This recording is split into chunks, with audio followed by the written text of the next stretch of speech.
우리 하나님의 말씀 오늘 아모스 9장 7절 말씀만 변재인 지사님 음성으로 듣겠습니다. 여호와의 말씀이니라. 이스라엘 자손들아, 너희는 내게 구스 족속 같지 아니하냐?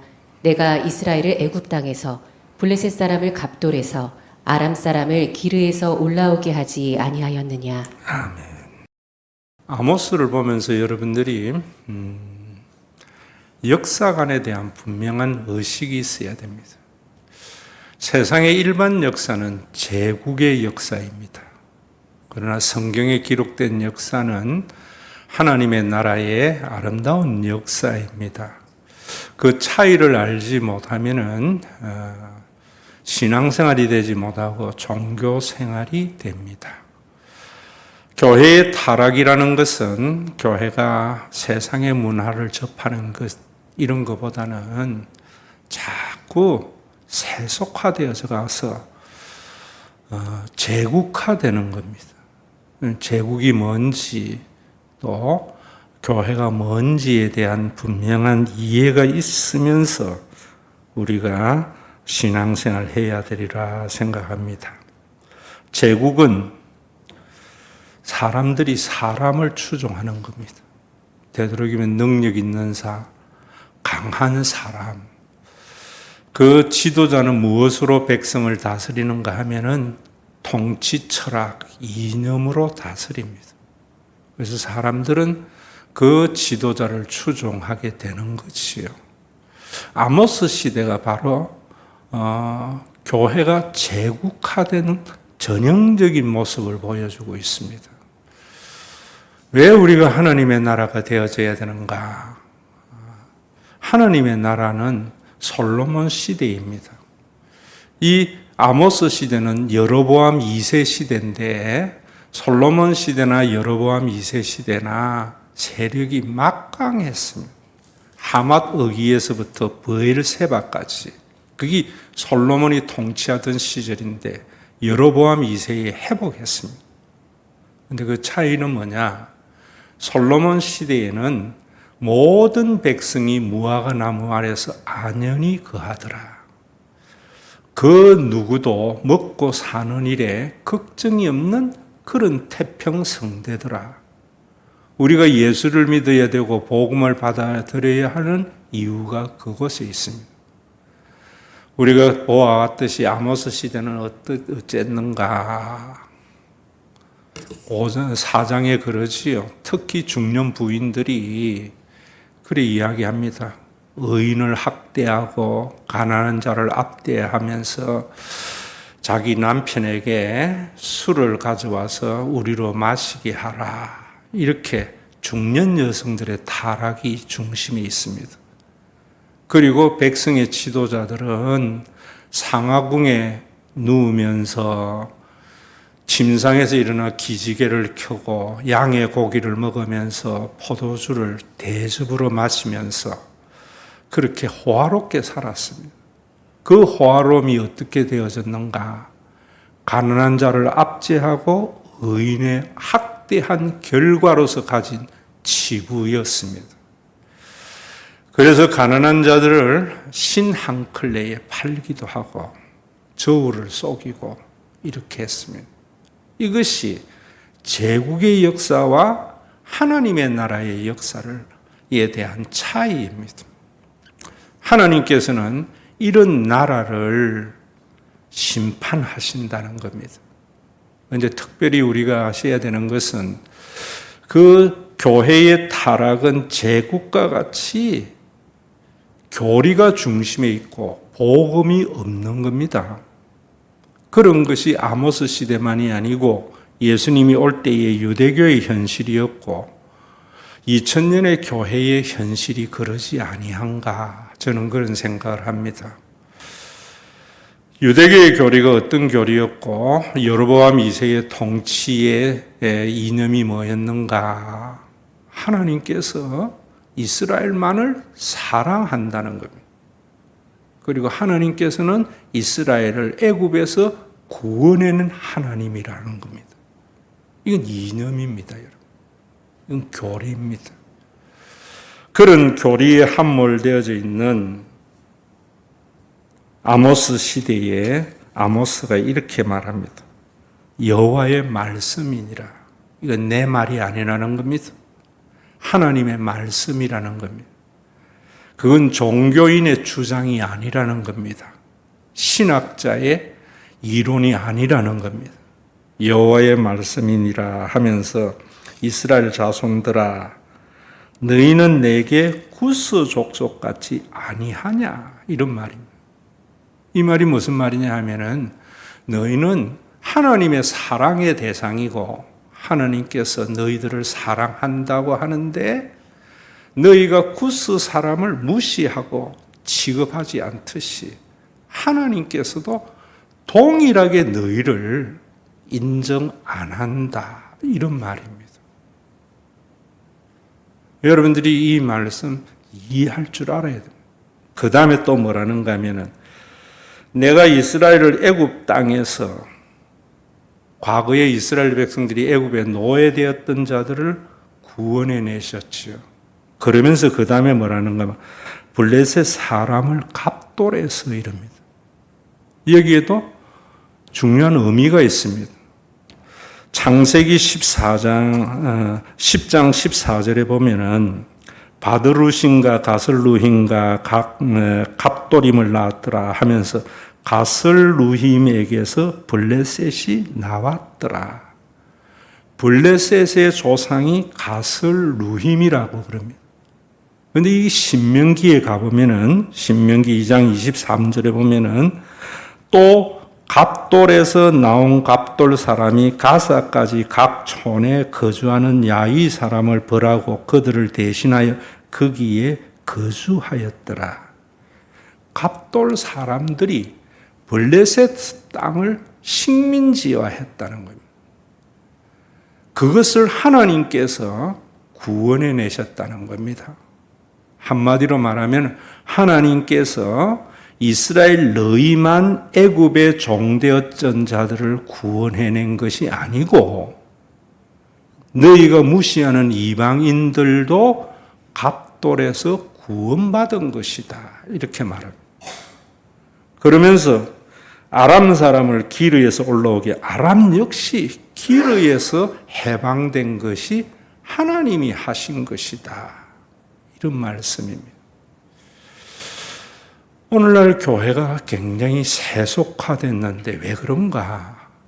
교회의 2000년의 역사가 보면은 제가 여러분들에게 말씀드렸지요. 신학교 가면은 성경 안 가르쳐 줍니다. 신학 교리 가르쳐 줍니다. 그러니까 어느 신학교에 나왔느냐에 따라서 그분은 어떤 교리를 가지고 사느냐가 결정이 됩니다.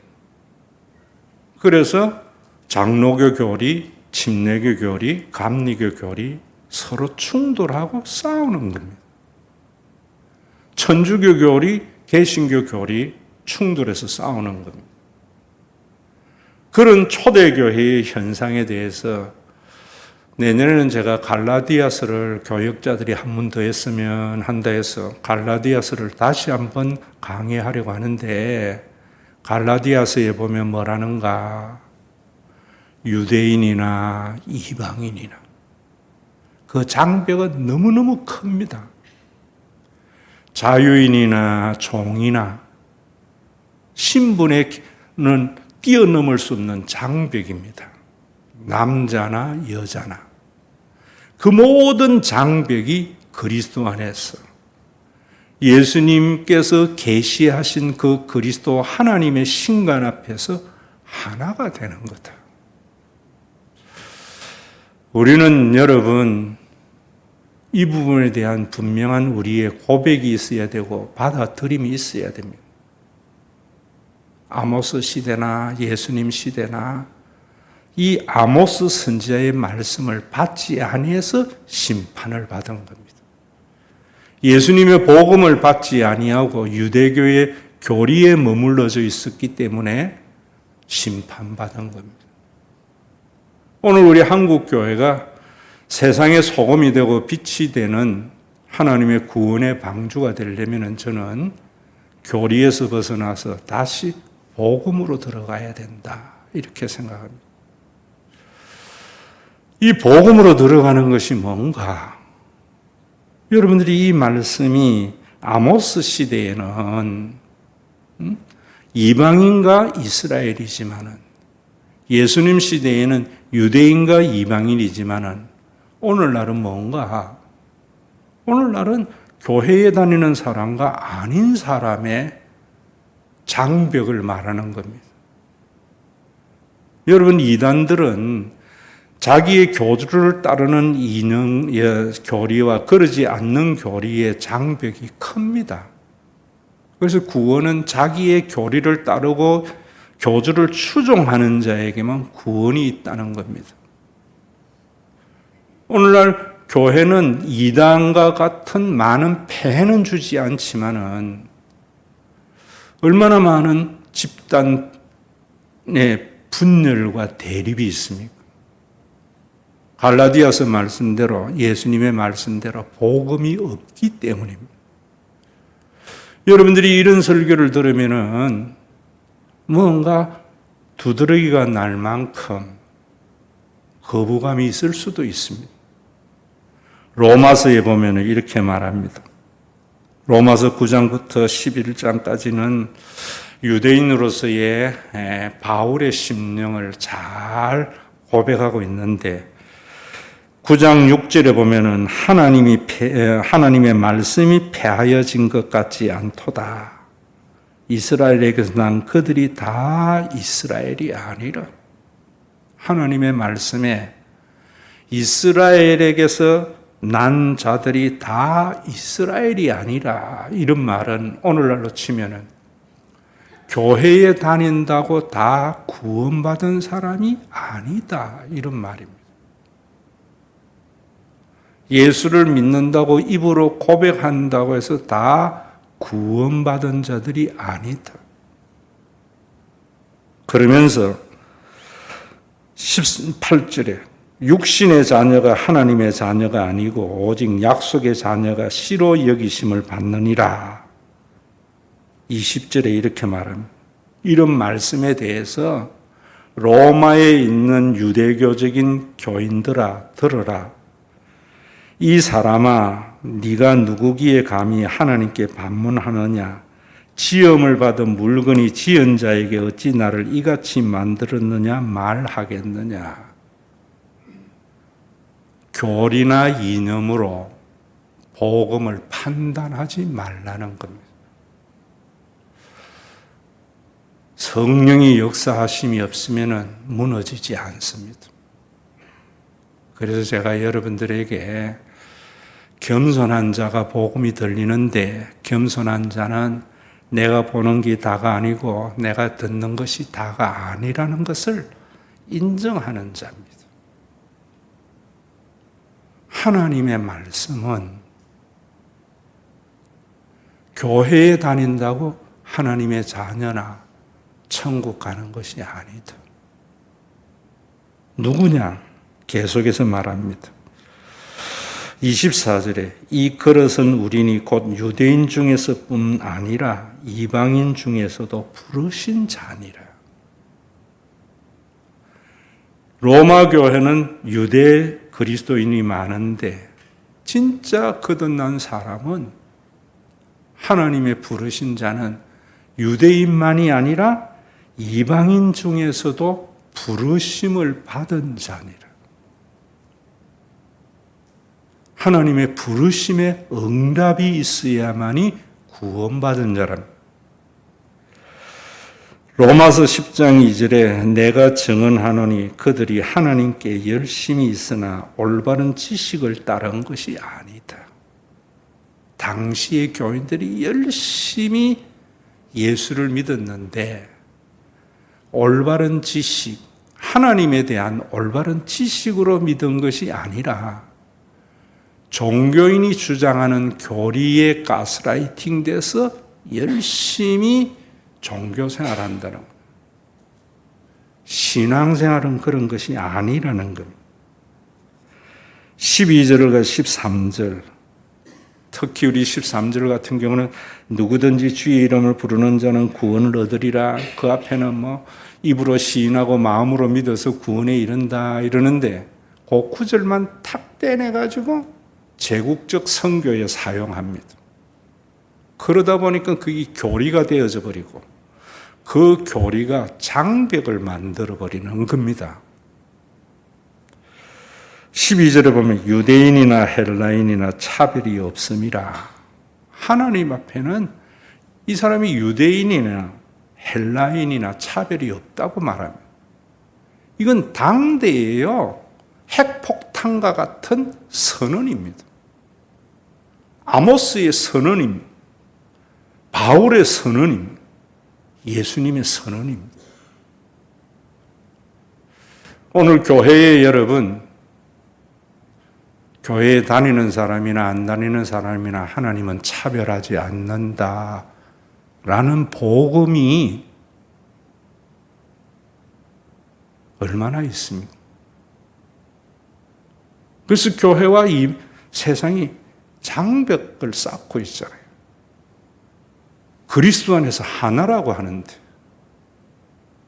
그럼 목사님 왜 교회 다니고 예배 드려야 됩니까?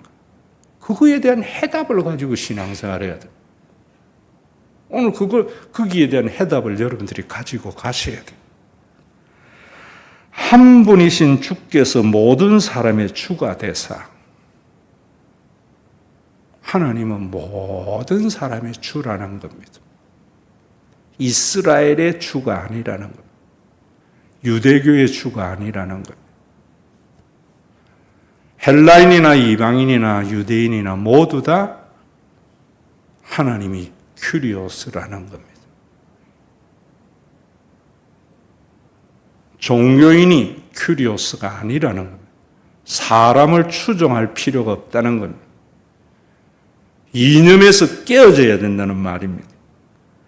그를 부르는 모든 사람에게 부요하시도다.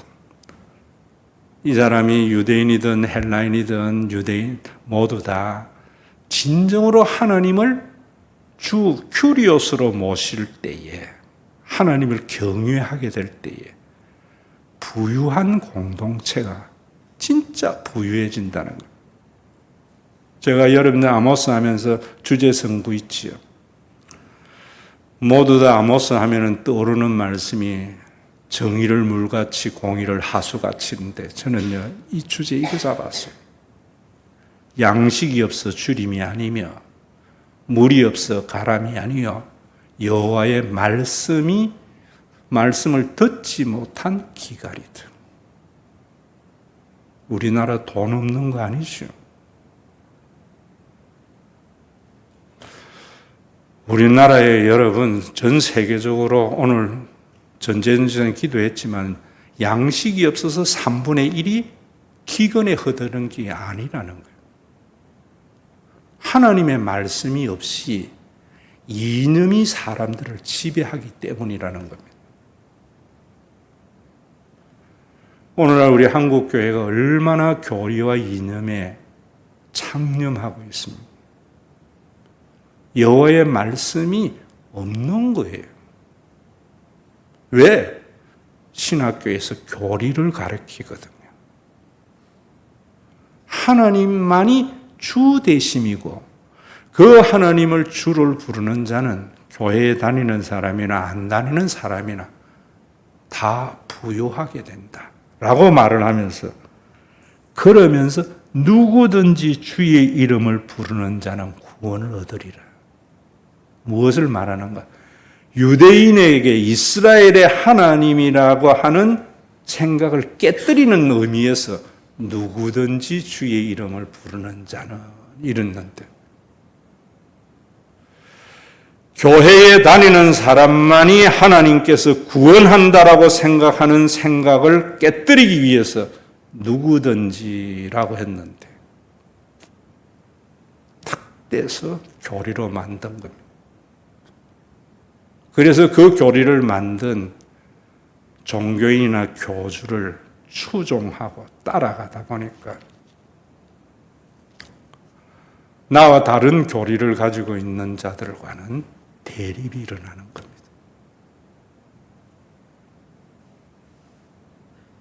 오늘 여러분들이 이 생각이 깨어지는 시간이 돼야 됩니다. 제가 여러분들에게 말씀을 드렸듯이 우리는 그런 생각이 있잖아요.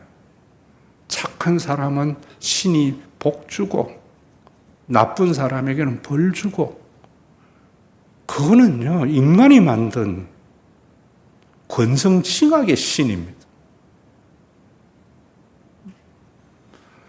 교회에 다니는 사람에게는 복 주고 다니지 않는 사람은 지옥에 보내는 것도 죽은 기독교가 만든 교리입니다. 누구든지 그리스도를 주라 고백하고 하나님을 믿으면은 구원받고 풍요에 이르른다. 어떤 풍요? 양식이 나누어진다는 거예요. 나누어진다. 그래서 예수님이 산상수훈에서 말하잖아요. 하나님은 악인이나 선인이나 골고루 비를 주시는 하나님이시. 악인의 밭에는 비가 안 오고 선인의 밭에만 비 오는 하나님 아니다. 이 시각으로 성경을 여러분들이 잘 보면은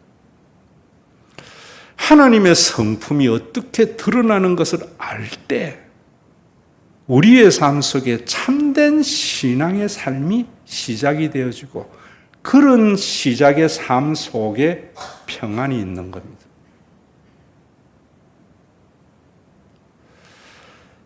여러분, 오늘도 하나님의 구원의 역사, 그래서 오늘 우리 주성이에게 제가 시계 주는 것도 크로노스 속에 카이로스를 발견하는 것이 영안이 열리는 겁니다. 그게 뭐냐면은 하나님은 원리와 원칙이 아니에요. 우리가 하나님의 성품 하면 두 가지. 하나는 사랑, 그건 은혜입니다. 카리스마. 두 번째로는 공의입니다.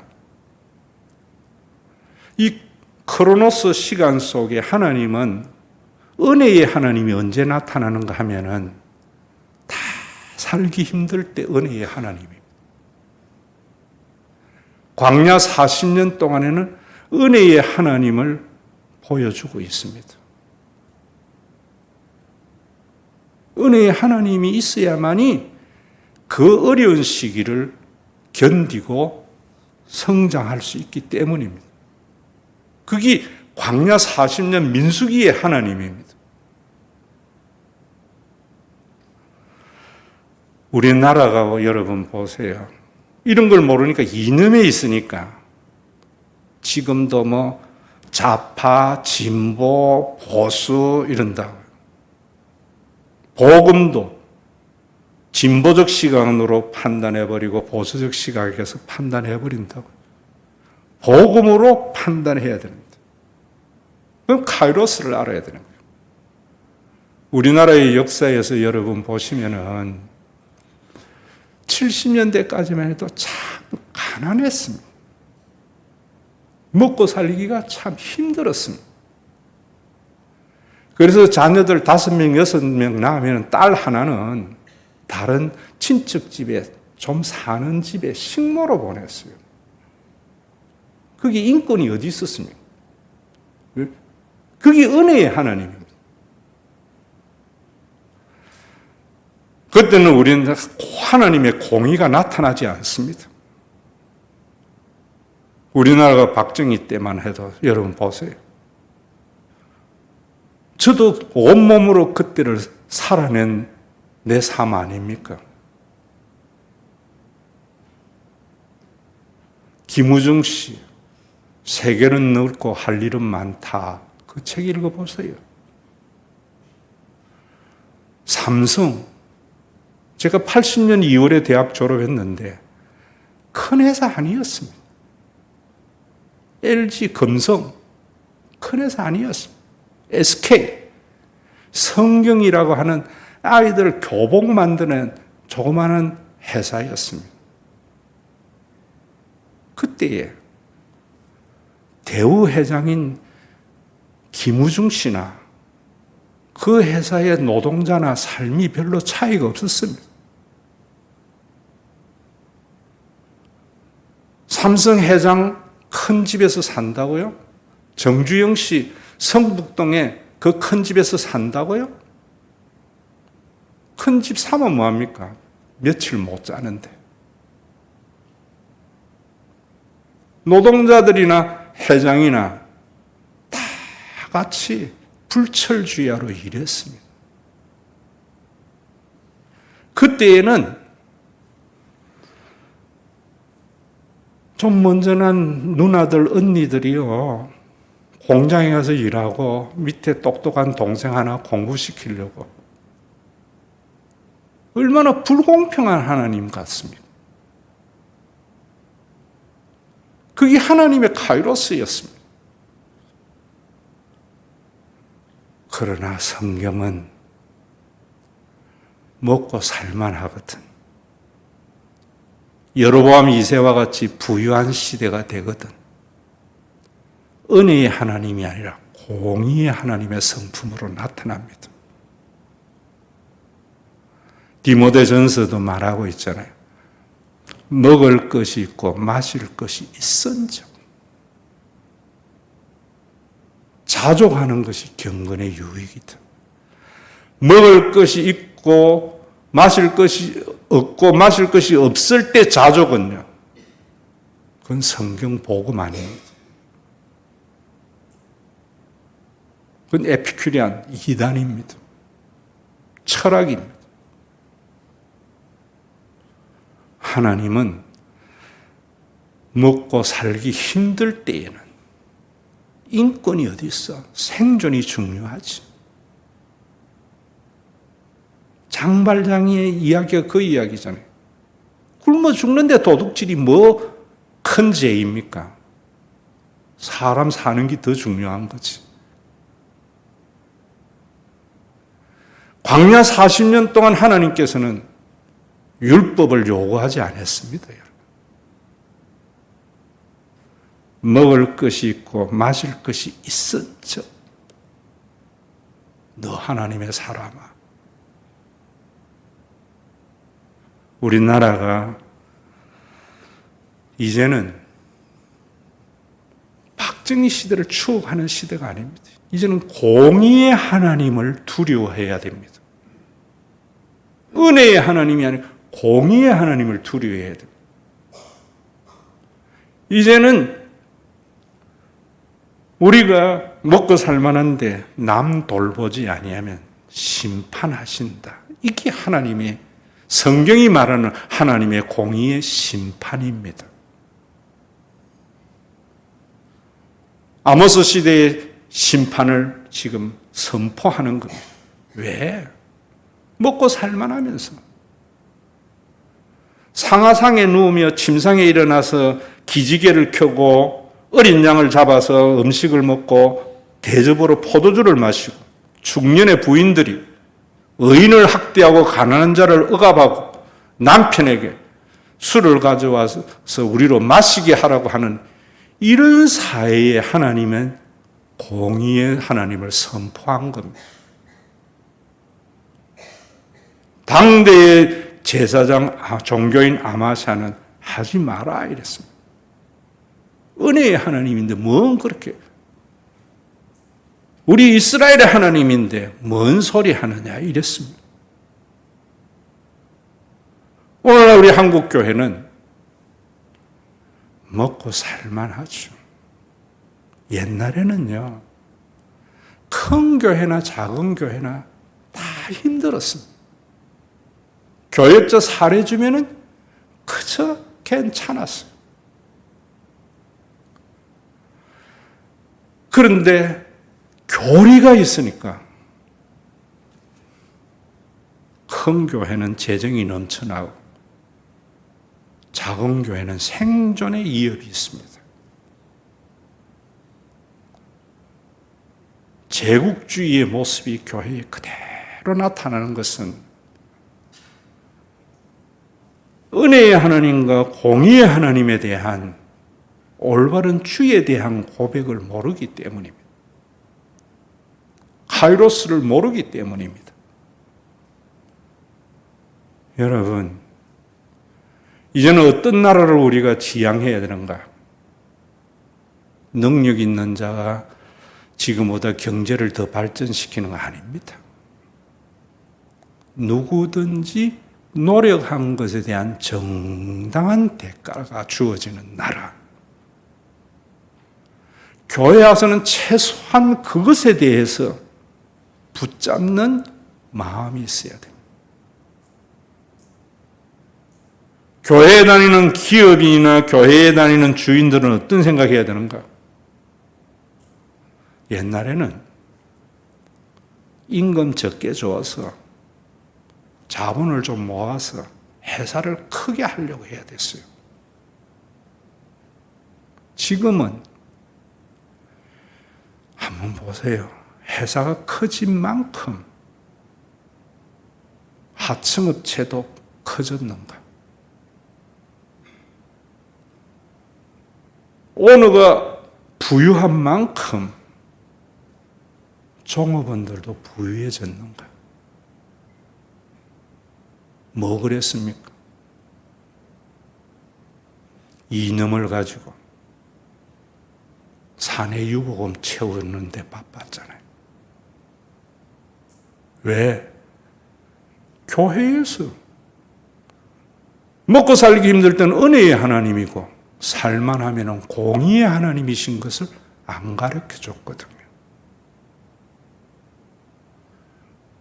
진짜로 장로님이 기업이 됐을 때에는 내 기업이 커진 만큼 나의 하청도 커졌는가? 내 회사의 종업원도 부유해졌는가? 돌아봐야죠. 그래서 모든 사회가 공동체가 3대 가면 망합니다. 대학도 그래요. 설립자 시대는 설립자나 교직원이나 다 허리띠 맵니다. 은혜의 하나님입니다. 인권 없습니다. 학교 커졌을 때 하나님의 심판이 임하지요. 재단이 흔들흔들합니다. 이 한양대학, 경희대학, 여러분 저 상지대학, 모든 대학이 3대 가서 그러잖아요. 이스라엘도 3대 가서 그런 거 아닙니까? 교회도 마찬가지고요. 여러분들이 이런 부분 성경이 얼마나 중요한가? 우리가 왜 성경의 말씀에 굴복해야 되는가? 평안 때문입니다. 우리의 번영이 지속되기 때문입니다. 여러분들의 가정도 저는 마찬가지라 생각해요. 오늘 보세요. 옛날에는 큰 교회나 작은 교회나 다 힘들었습니다. 이제는 큰 교회는 재정이 넘쳐나고 작은 교회는 생존의 위협이 있으니까 하나님의 공의의 심판이 있는 겁니다. 지금은 공의의 하나님에 대한 두려움을 우리가 가져야 할 때입니다. 공의와 공정이라는 것이 참 힘든 겁니다. 오늘 로마서에서 말씀한 대로 지음을 받은 물건이 지은 자를 어찌 나를 이같이 만들었느냐고 항의하지 말라고 하는 게 그런 겁니다. 여러분들이 성경을 이렇게 쭉 보시면은 그러잖아요. 왜 하나님은 가난한 자들을 편들지 아니하고 왜 하나님은 선인의 편을 들지 않아서 악인들이 잘 먹고 잘 살고 부자들은 자자손손 살아가는가? 이 상황을 보면서 이념을 만들어냅니다. 그 이념이 뭐냐면 진보적 이론이죠. 또 한편에서는 보수적 이념이지요. 교회가 복음을 모르니까 진보적 교회, 보수적 교회 되는 겁니다. 복음은 뭔가? 하나님은 가난한 자의 편도 아니고 부자의 편도 아닙니다. 공평합니다. 하나님은 악인의 편도 선인의 편도 아닙니다. 공평합니다. 부모가 지 자식이 나쁜 놈이라고 저놈은 없어져야 할 놈이라 하지 않습니다. 착한 아이나 악한 자식이나 다 내 자식입니다. 대통령이 그래야 되고 목사가 그래야 되고 장로가 그래야 되는 겁니다. 성경에 보세요. 어디에 하나님이 가난한 자 편입니까? 어디에 하나님이 부자 편입니까? 그러나 여기에 교회 다녀야 할 이유가 여기에 있는 겁니다. 신앙생활을 해야 할 이유가 여기에 있는 겁니다. 어디에 있는가? 그 하나님께서는 자신이 가난한 자의 편을 들지 않고 자신을 경외하는 자를 통해서 가난한 자를 세워나가시는 하나님이 성경의 하나님입니다. 우리를 창조하신 하나님입니다. 부모도 그래야 됩니다. 부모도. 왜 형제들끼리 사이가 안 좋습니까? 부모의 편애 때문입니다. 제가 여러분들에게 어린이날 설교, 자녀를 노엽게 하지 말라 할 때에 편애하지 말라라고 이야기했죠. 부모가 누구 편애합니까? 약한 거 편듭니다. 옛날에 우리 부모들은 그랬습니다. 명절날 여러 자녀들이 올 때에 음식 싸줄 때에도 좀 살기 힘든 거에 더 싸줍니다. 거기에 형제 불화가 생기는 겁니다. 왜 엄마는 누구만 좋아해? 이럽니다. 하나님은 왜 누구만 가난한 자만 좋아해야 안 합니다. 네가 나누어주라. 그게 신앙생활해야 할 이유입니다. 하나님의 공의를 제대로 알아야 할 이유입니다. 그래 안 하면은 심판받기 때문입니다. 여러분들이 부모 노릇 할 때에도 이제는 뭐 하나라서 그런 고민도 없겠지만은요. 잘 사나 안 사나 똑같이 나누어줘야 돼요. 지금도 유튜브로 내 설교를 듣는 우리 큰딸이 그래요. 저는 돈 안 모으고 살았거든요. 그러다가 금년 들어서 제가 생각을 좀 바꿨습니다. 장례비 정도는 남겨놔야 애들에게 욕 안 먹겠다 생각이 들었어요. 장례치고 좀 남은 거 있더라도 우리 큰딸이 아빠가 동생 가난하다고 더 주고 이러면 안 돼. 똑같이 줘야 돼. 우리가 나누어줘야 돼요. 쉽지 않습니다, 여러분. 우리 하나님이 인간을 다스리는 방법이 그렇습니다. 부자라고 가난하다고 더 안 줍니다. 이런 복음을 아니까 우리 교회에 제도나 규례가 생기는 겁니다. 이게 얼마나 귀한 것이고 얼마나 고민 속에 나왔는지 모르니까 여러분들이 자부심을 못 가지는 것 같아요. 우리 교회 겨자씨 가난한 자 도와주는 거 아닙니다. 급한 일 당한 사람 도와주는 겁니다. 가난한 자를 도와주는 이념을 하면은 사람들이 모입니다. 그거는 이념입니다. 교리입니다. 여러분들의 가정도 공의의 하나님이 어떻게 해서 평화를 이루어가는가를 아셔야 됩니다. 하나님은 가난한 자나 부한 자나 똑같이 대합니다. 이스라엘이나 이방이나 똑같이 대합니다. 그러면서 택한 백성들은 어떤 자인가? 그 똑같이 대하는 하나님에게 은혜의 빚진 자가 되어서 저희가 나누어 주는 겁니다. 교회가 이걸 잃어버렸을 때 하나님은 심판한다는 겁니다.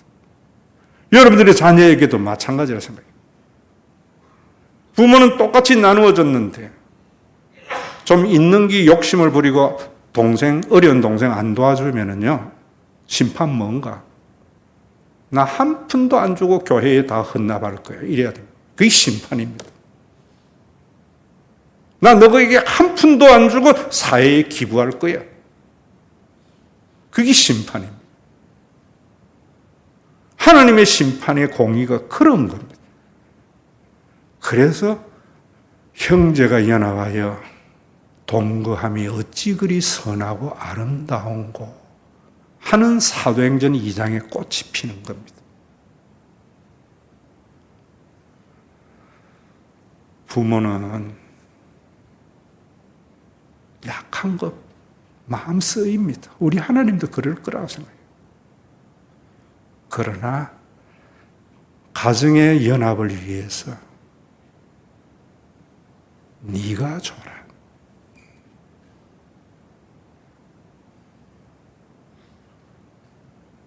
왜 나는 가난하게 만들고 누구는 부하게 만들라 항의하는 자에게 토기가 만든 이에게 항의할 수 없듯이 그러라고 우리를 그렇게 지었구나. 가정의 불안은 어디에서 오는가 하면요, 부부지간의 불안은 부모가 부모 노릇 잘못하고 공의의 하나님을 모르는 데에서 오는 거예요. 설교 들으면 여러분들이 사고가 확장되어서 가야 돼요.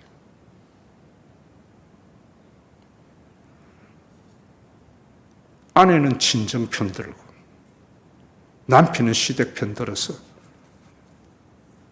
더 우리 엄마 우리 집 더 생각해 주려고 하다가 싸움받기를 하잖아요. 그게 인간의 모습입니다.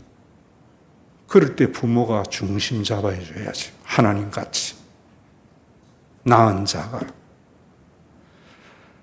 그래도 내 설교를 여러분들보다 많이 들은 사모가 좀 나은 것 같더라고. 우리 큰딸이 또 작은딸이 뭐 사오라고 하니까 그러면서 비행기 표를 보냈어. 올 때는 비즈니스, 갈 때는 이코노미. 왜? 올 때 짐 많이 사들고 오라고. 그래서 10월에 또 간답니다. 그래서 제가 뭐라 했는가 하면 같이 가서 좀 쉬다 오지 이랬어요. 뭐라는 줄 아세요? 사돈하고 바란스를 맞춰야 된대요. 사돈이 1년에 한 번 왔는데 자기 2번 가면 안 된다는 거예요. 여러분, 사위가 싫어해서가 아닙니다. 장모님 오시는 거 환영하겠지요. 그런데 섭섭한 일이 있을 때에 사탄이 거기 파고듭니다. 왜 너희 엄마만? 우리 하나님의 공정이 어렵듯이 우리 부모 노릇 쉽지 않습니다. 요즘은 딸이 뭐 효도한다고요? 그런 가정을 하나님이 심판하십니다. 이혼으로 가정의 파괴로. 내 딸이 친정집 더 생각할 때 친정 엄마는 사돈도 더 생각해라. 똑같이 해라. 그게 평화가 있는 것. 그게 하나님의 공입니다.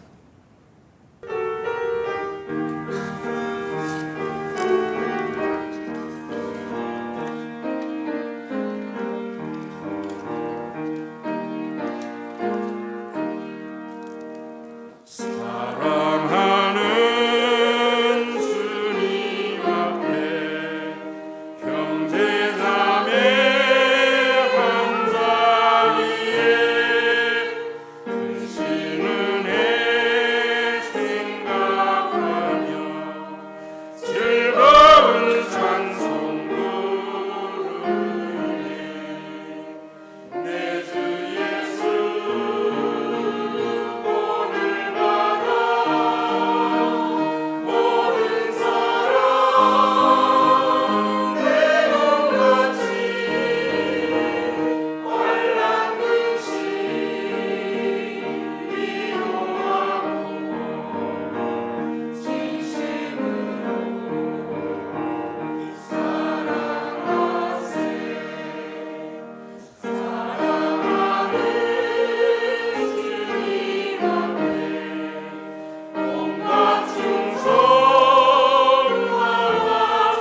우리 주 예수 그리스도의 은혜와 아버지 하나님의 사랑하심과 성령님의 역사하심이 크로노스 속에 카이로스로 세상을 다스려 나가는 하나님의 은혜와 공의의 성품을 깨달아서 생존이 힘들 때에는 율법에 지배받지 않고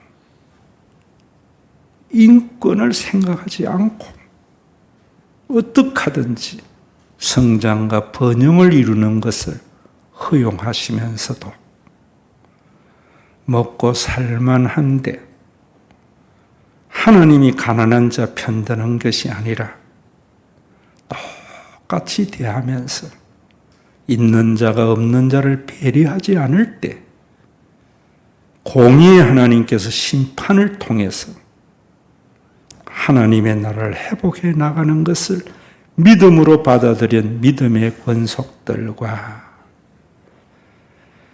교회가 교리나 이념에 사로잡혀 진보적 교회, 보수적 교회, 분열하는 세상 속에서 우리 하나님은 진보나 보수를 편들지 아니하시고 서로가 서로를 받아들이고 용납하고 서로의 약점을 보완하기를 바라면서 하나된 모습을 통해서 세상을 부끄럽게 할 신과 회복 있는 교회 위에 온전한 하나님의 나라가 이루어지는 주님이 다시 오시는 그날, 더 이상 가난한 자와 부한 자가 없는 주님의 재림의 그날, 언제인지는 모르겠지만 내 코에 반드시 속히 오고 말 마지막 호흡이 있는 그날, 주님의 피 묻은 손으로 나를 반겨 맞아줄 그날까지 함께 있을지어다.